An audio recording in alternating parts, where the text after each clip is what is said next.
Okay, I hope everybody enjoyed their food, and I hope you're sitting somewhere where you can see the screen up here on the wall. One of the things that I wanted to show you tonight was a way to compare recipes to see how you can make them healthier.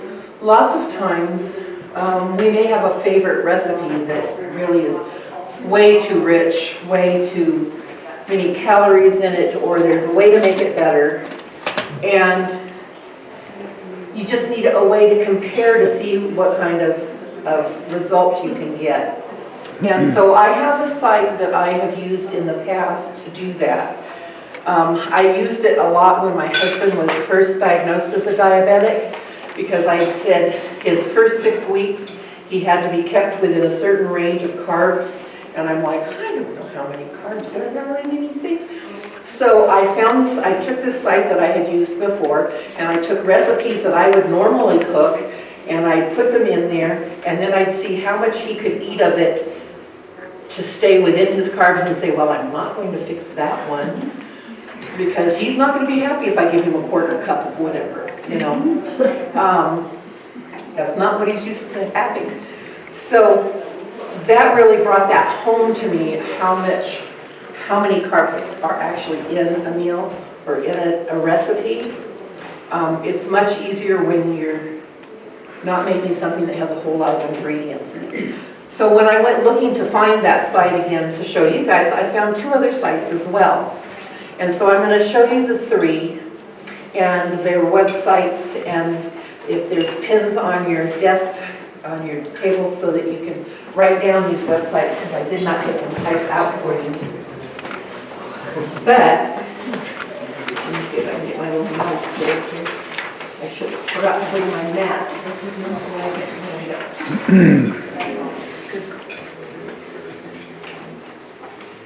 Okay, where am I? Okay. So, the first site that I found is this one. It's called Recipe. Oops. How come you didn't change? I'm not looking at the right one, that's why. Okay. Well, come on, be nice.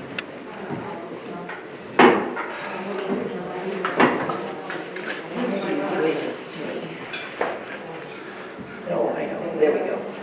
The first one is called Recipe Card Blocks. You can use it without. Sure.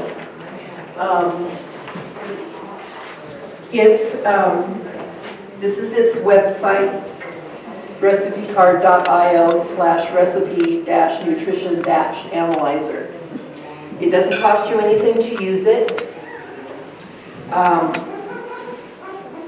And when I went into it, next slide, it had this recipe sitting in it, which is not a vegan recipe, obviously, because it has 2 cups of chicken cooked and shredded in it. But I thought, okay, this recipe's already in here to show me a sample recipe. I'm going to use it because I'm looking at the ingredients in it and I'm saying, okay, this one is going to, and they were saying that was 2 servings, and I thought, no, there's enough ingredients in that to be 4 servings. So I changed it to 4 servings, and I calculated it, and it gave me the weight of each, broke down all the ingredients. And then I took it, and I kept everything except I changed the cheeses to low-fat ranch, low-fat cheddar, and low-fat mozzarella. Just dropping the cheese to see what would happen. So if you go to the next slide, I want you to notice that on that one, it's 372 calories per serving. On this one, it's 295. It dropped at almost 100 calories between the 2. And it gives you can see where the differences are in the top part. You know, this one went from 70% saturated fat to 37% saturated fat. Saturated fats are really bad for diabetics. In fact, I listened to a doctor one time that said the sugar wasn't the problem, fats were. That's a stretch. But it doesn't help. Correct, yeah, definitely doesn't. You know, and the carbs went from, you know, the carbs actually went up, which I thought was interesting. So I haven't figured that out. But it was a nice comparison between the two, and then it gives you what you should be having in a day of all these different things, and it tells you how much of your national, it's not national average. What am I trying to think? Daily allowance? Yeah, daily allowance, thank you, what the daily allowance should be. What percentage of it you're getting out of this particular recipe. This one was easy to use. I think that recipe was probably easy to use because they had already put the recipe in there knowing it was going to be easy to use. Go to the next slide. This is the one I'm familiar with. It's very well fit, and they have a recipe nutrition calculator. And so I decided that I was going to change their recipe that they had down here and have it match the other one because I wanted to see how each one of these programs worked with the exact same ingredients and what they would if they would show me anything differently. Next one. So I put them in, 2 medium zucchinis, each thing in there. This program sometimes can make you crazy. The original one, instead of barbecue sauce, said buffalo sauce. And I thought, okay, buffalo sauce. It should pull up buffalo. It said, couldn't find it for me. And so I went on my Google and I said, okay, give me a brand name of a buffalo sauce, you know. And I tried that. Still didn't work. It didn't like the ranch dressing either. So I finally put Hidden Valley ranch dressing in there, and that one it would bring up. So sometimes, but what I did find, and I had never really realized it before, I went back to one of them that was correct. It was this one. When I went to change the mozzarella cheese, I clicked on it because it was fine. It didn't have to be edited, but I wanted to edit it to make it less. The list that popped up was probably this long, and it was mozzarella cheeses from all kinds of different brands. And so this one is actually a fat-free, and I have never heard of Polly-O cheese. It's probably a back east one that doesn't ever make it to the west stores. But look at the, you know, each one, your calories change, your, that one's, the shredded cheddar is 50 calories, this one's 36. So it gives you not only, you can, if you can get it to bring up the kind of ingredient that you want, you can sometimes find the exact brand you're using, which is kind of neat, because they do vary between brands, especially when you're looking at things like ranch dressing or even the cream cheese. They had Philadelphia cream cheese fat-free, which isn't always easy to find. You can find the low fat, but the fat-free sometimes. Fat-free you can only get at, not Sam's Club, Walmart. Oh, Walmart? Yeah. Walmart's amazing, some of the things it can find. It's pink. The box is pink, Yeah. okay. Look for a pink box. Yeah. Okay, so go on to the next one. This one will actually print you up a nutrition fact label like you see on something that you buy. And she's going to talk to you a little bit about reading labels. But it went from 435 calories to 167 calories. Now, part of it was the other recipe had the buffalo sauce. They evidently have it in their system. This one didn't. So I went to something else. So that changed a few things. But it does all the same things. You know, you see that your fats changed. You see the saturated fats. You can see, I mean, you're looking at a daily value of 101% of your saturated fat, where over here you're looking at 11% of your saturated fat. Mm-hmm. You know, just by changing, nothing but changing the kind of cheese you're eating. That's always the easiest one to show a giant change in, from full fat to low fat or no fat.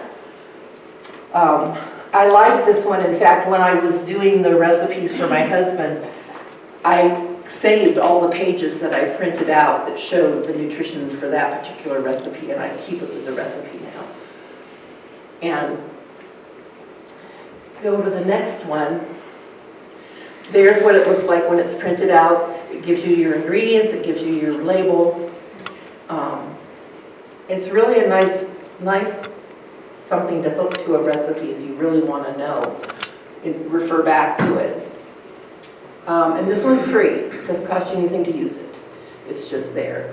The next one, this one, is by Samsung Food. In order to use it, you have to make an account with Samsung Food. And what I discovered about this one is it's kind of like Pinterest, which I only have just dabbled in. I'm not one of those people. I do have an account with Pinterest now because that was the only way I could get a recipe off one time that I wanted. But if you put a recipe in this system, it goes into a thing like Pinterest where everybody else can see the recipe that you've put in there. And you can see all of theirs. I wasn't sure I was comfortable with that, so when I finished playing with it, I canceled my account out of it. But it was an easy program to work with. If you go to the next one. This one was kind of fun because it not only gives you it gives you pictures of all the food you're putting in there. And this one I kept the chicken.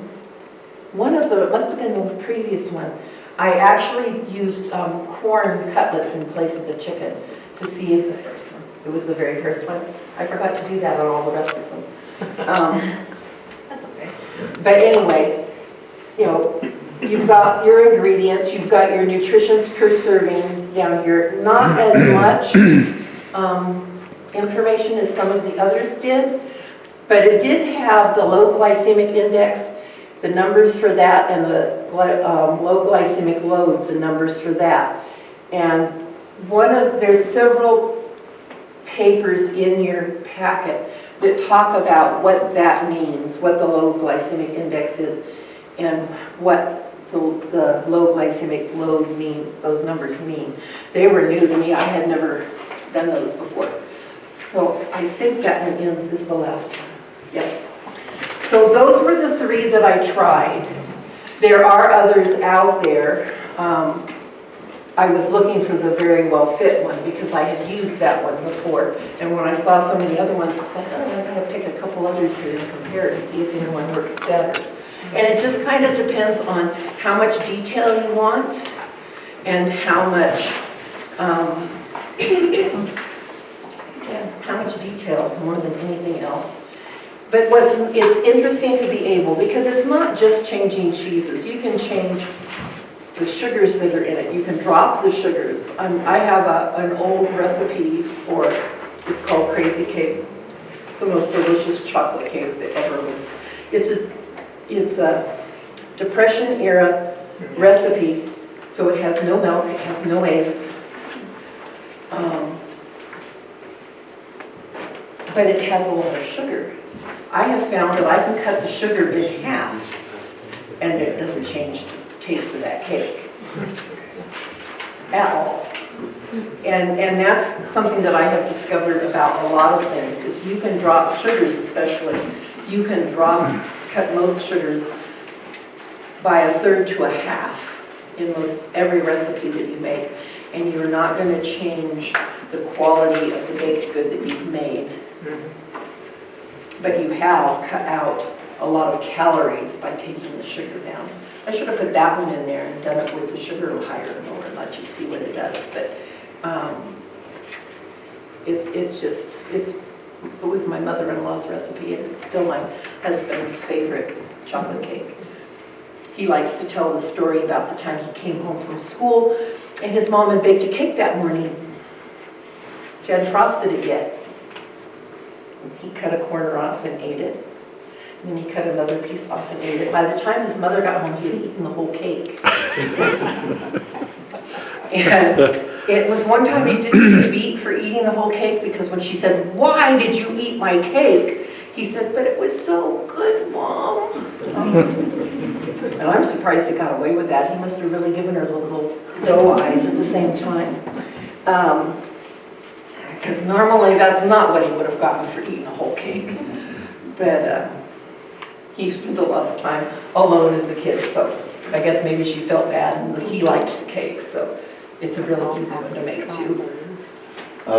You remember that several times ago I shared the recipe on the breakfast cereal that we done. I put that recipe into AI and asked for nutritional value, and within a second or two it had printed out the nutritional value per serving. It had printed out the nutritional value for the 1/4 cup of that recipe that I use for a serving. Wow. I have no idea how accurate it is. It's probably pretty What I can close. tell you is it's easy and fast. In AI, everything goes in AI now. I've done some ancestry stuff, taking off from where my older sister was doing with our family stuff and trying to do my husband's family. And they now come up with suggestions that say this has been found through AI. And the majority of them that they found through AI are not related to me, so I don't know about AI.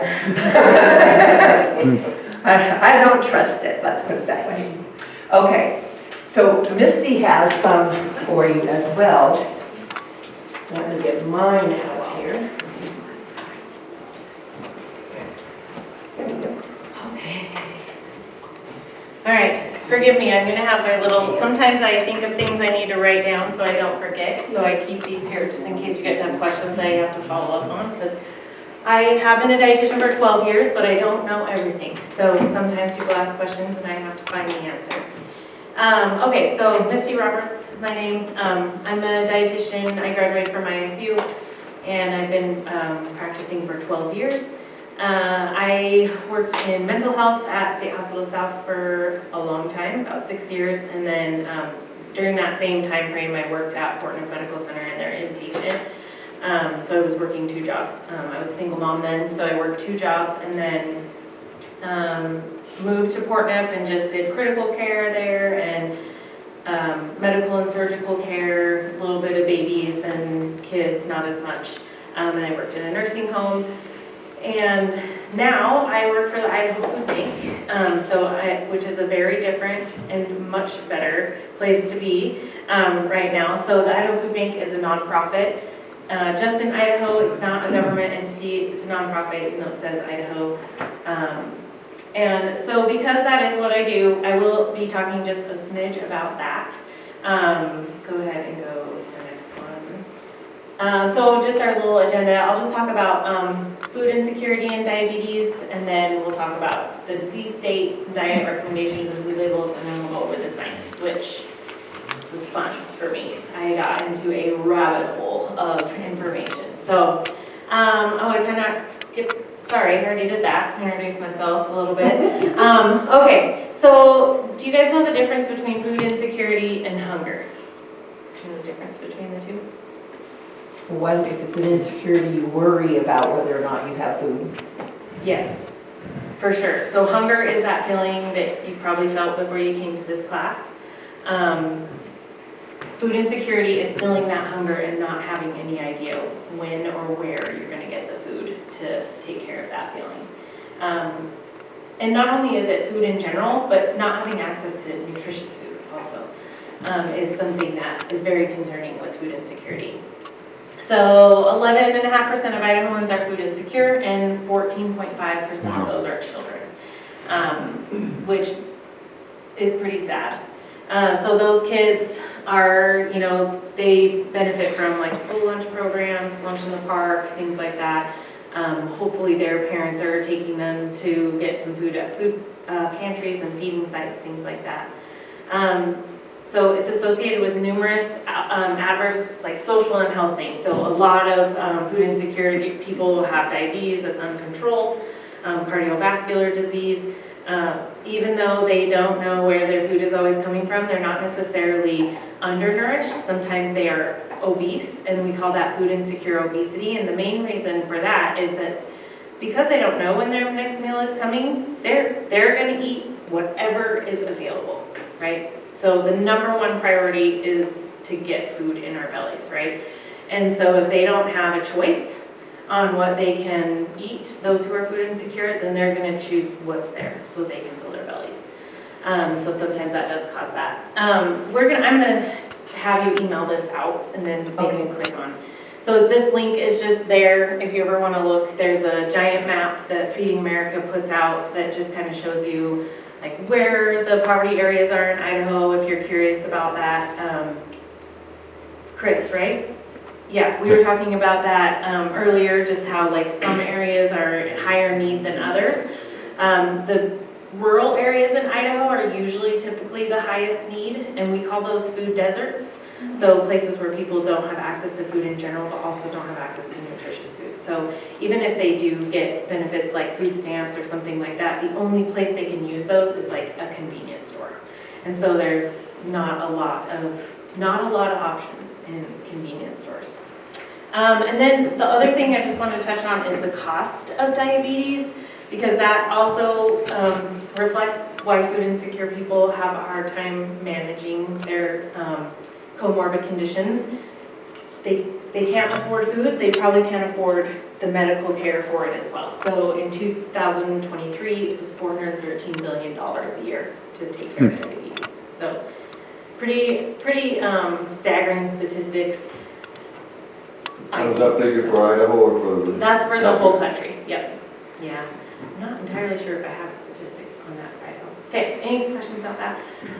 Before I go on though, in your packet I did put a little card. It is a food locator card. Maybe you don't need it, but maybe you know someone that does. You just scan the QR code and it shows you all of the places in the state that are a feeding site, a food pantry, any places that provide food assistance. I like to put it in the folders rather than, saying, hey, if you need one of these, come get it. Because there is, unfortunately, there is a stigma for people who can't afford food. So, and sometimes people won't ask for help. So there is that. If you ever feel like you or anyone you know needs more help, Lorraine has my information. You can always reach out to me and I can give you more resources. Okay. All right, so pre-diabetes or insulin resistance. I know you guys are probably familiar with these phrases. We'll talk about the physiology of those in a little bit, but mostly this is higher than normal blood sugar levels. Okay, so they test your fasting blood sugar. Have you guys ever had your blood drawn? Yeah, most people have. So they have you come in and do fasting for a couple reasons, but one of them mainly is the blood sugar. So there's certain times, a period of time after you eat, when even if you don't have diabetes, your blood sugar is going to be high because you ate and your pancreas is helping secrete insulin to bring that down. And so you have to give yourself a certain amount of time. So usually 2 hours or 4 hours after. So sometimes they'll do blood work after like 2 hours or 4 hours, but the best time to really see it is fasting. Because that tells us if your body is able to handle those blood sugars like over a long period of time. A1C, does anyone not know what that is? I always just assume. Okay, so that just tells us what our average blood sugar is over 90 days. So a lot of times they'll test that and it kind of gives them an average and kind of helps you to see where you're at. So there are more than 30 million cases per year in the US of prediabetes or insulin resistance. Fun fact about Idaho, there are 427,000 people who have prediabetes in Idaho. So, yeah, not great. Wow. But there also there's some things to do with that. So know your risks, right? So we always talk about like, oh, don't eat so much sugar, you'll get diabetes. That is not always true. So there can be some people, my husband is a perfect example of this. He eats more sugar than any human I've ever seen before, and he has a six-pack, and it makes me angry. And he has no other like health issues whatsoever, except maybe his teeth, which is not great either. But but genetics play a big role. Obesity is big. Some people who aren't obese do develop diabetes because of genetics or poor diet, chronic medication usage like prednisone, so anything that's like a steroid, yes, thank you. Those can, just a side effect of being on those for a long time can be to cause, your pancreas to stop working as well, or your cells don't pull in the sugar as easily from those medications, and they can cause diabetes. So there's a lot of risks, but those are some of the top 4. And then once you get into this point, so when you go to a doctor or you have your blood drawn and you're 5.9 to 6.4 A1C, they'll usually put you in some kind of prevention stage, right? So they usually give you options: medications, diet. Which one do you want to do? Exercise. Yeah, diet and exercise, or medications. Yeah. Sometimes they don't give you a choice, and they just give you both to get going. They tell you, here's some medicine to get you started, so you don't jump over into that 6.5%. And we also need to start working on diet and exercise as well. The bummer part about doctors is they don't really have a lot of time to spend with people to help them navigate how to do the diet and exercise piece. And so they I think they try more than ever to refer to nutritionists or dietitians that specialize in this, but there's not a lot of insurance that pays for that. Not even like Medicare and Medicaid, they pay very little. And so that can be a challenge as well, like paying the bill to have that kind of education done.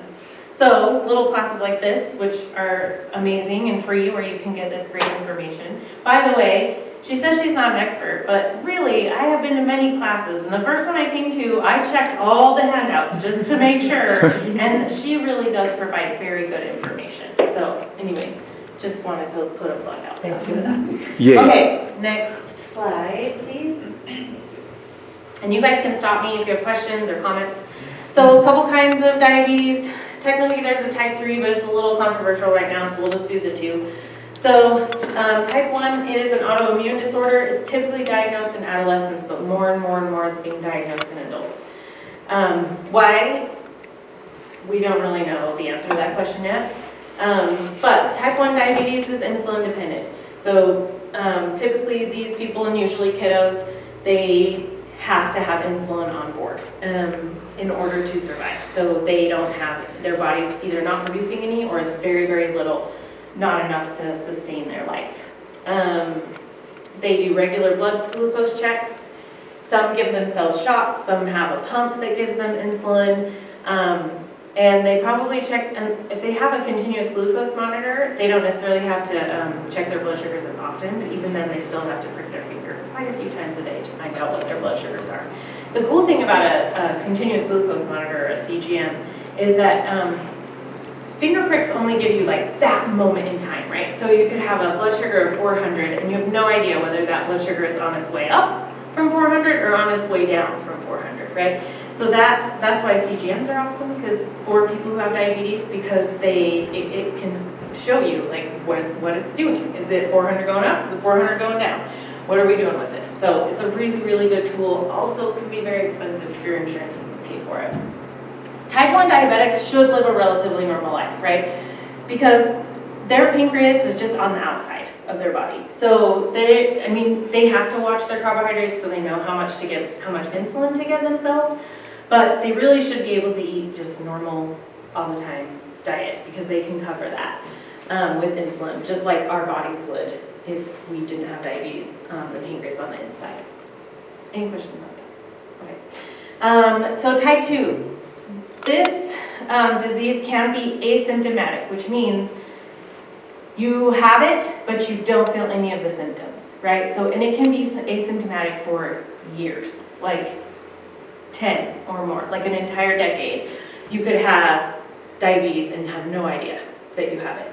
So this is why we recommend preventative care. So going to your doctor, getting your blood sugars checked, all of those things, because that's how you find this asymptomatic. So once you've had it for 10 years, then it's harder to control, right? And you may already start seeing some of those symptoms of like uncontrolled diabetes, like neuropathy, which is when you get tingling in your hands and feet, kidney failure, vision changes, those kinds of things happen, and you may not know why, because you're not, you didn't know that you had diabetes. This is an insulin-resistant state, so and we'll talk a little bit more about this on the next slide, but like your body may still be making insulin, but the cells in your body are not receiving the blood sugar. They're like totally ignoring the insulin when it comes around. And they're just like, I don't want that sugar, and they're not taking it in, right? So the sugar just stays in the bloodstream until you pee it out or take some medicine that brings it down.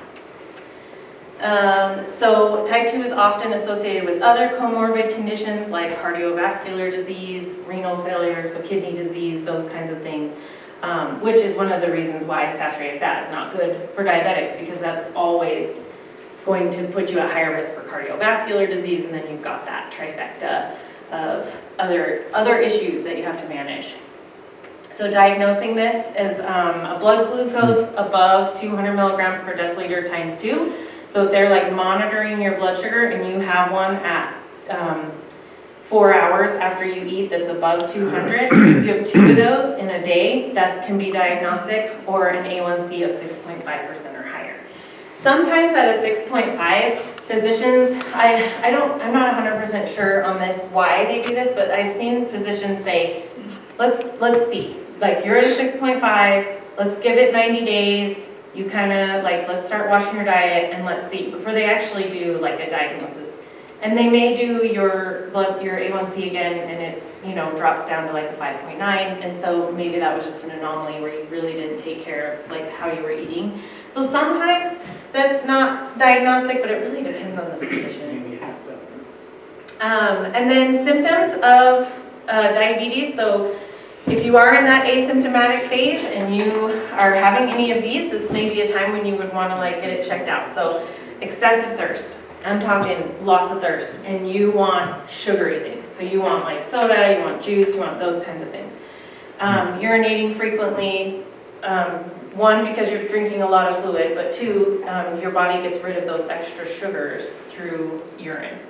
And then weight loss, which is interesting, but when you have uncontrolled diabetes, you actually lose weight. Because of that same reason. So your body's trying to flush out all the blood sugar, it pulls out some of the energy that you've got. Not so fun fact about that is that type 1s, who are teenagers, actually have a higher incidence of eating disorder for this reason. So they will not take their insulin because their blood sugars will be higher and they will lose weight. So, not a fun fact, but true. Low energy, which never do that as just the only symptom. Like if you have low energy, everyone has low energy, right? But in a combination of these things, right? And then increased hunger. So the increased hunger and thirst for sugary things comes from the fact that you're like, wow, why is that possible? I've got all of this sugar. Because again, those cells are not pulling that sugar in. So your cells think you're starving. They think you're not getting enough. And so they're telling your body, give me more. And so that's how that works. Okay, so here's like the little anatomy and physiology part that I am just a geek about.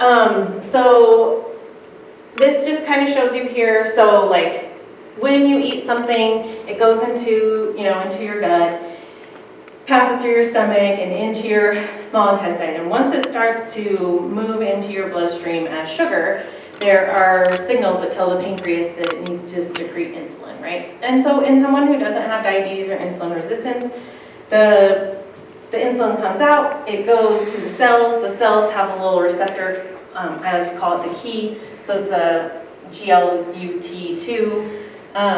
It's their little key, and the insulin opens that little key, and then all the sugar goes in the cell. And then your blood sugar goes down, and your cells are happy, and everything is fine. But when you have diabetes or insulin resistance, the body may or may not tell the pancreas that it needs to secrete insulin, or it might be telling the pancreas it needs to secrete some, and that's going to the cells, and the little keys aren't there, so it's not going in, and there's all this blood sugar, or all this sugar in the blood, and the body's telling the pancreas, pump out more insulin, because there's no sugar in the cells, and it's like this vicious cycle, right? And so that can wear out the pancreas, so it doesn't secrete insulin as well over a long period of time. And then that puts you in even more risk of becoming diabetic or even more insulin resistant. Any questions about that? I get very excited, so if I went too fast, let me know. There are some other organs that play a role in that, especially when you sleep. So your liver does help push out some glucose while you're sleeping to keep your body steady so you don't have a low blood sugar when you're sleeping. When you have diabetes, a lot of times that doesn't function like it should. Or like you'll have that, the liver will secrete the glucose out and then the body doesn't bring the blood sugar back down because your cells aren't receiving it, and so that's why a fasting blood sugar is something that can help us figure out that you have problems. Beta cells are the name of the cells that are in the pancreas. Those are the ones that secrete insulin. Just to make sure. Any questions about that? Okay. I have a question. Yeah. Going back a bit, you were talking about the type 1 and type 2 diabetes. Several months ago, I read something that doctors are now starting to talk about type 3 diabetes. And I've forgotten what the condition is. It's a common condition, I think, but I've forgotten what it is. It's new. It's relatively new. So, and it's pretty complicated, actually. So it's a little controversial also. So there are some physicians that are starting to kind of diagnose it. I actually don't know if there's coding that they use in like charts and stuff like that. And I can't remember if there's actually a code for it yet where you can get reimbursement for that. It's just still kind of a new thing, the type 3 diabetes. And to be completely honest, I don't totally understand where it came from either. So it's kind of a combination of the two, where you were asymptomatic with diabetes, you're maybe in that older age range, your pancreas is not secreting any insulin at all anymore, so a lot of times those people will have to have a pump or something like that. But there's other comorbid conditions involved, so I'm not entirely sure what check boxes that have to be checked in order to be diagnosed with type 3. So, and I would have to, I'll have to look that up but I can get back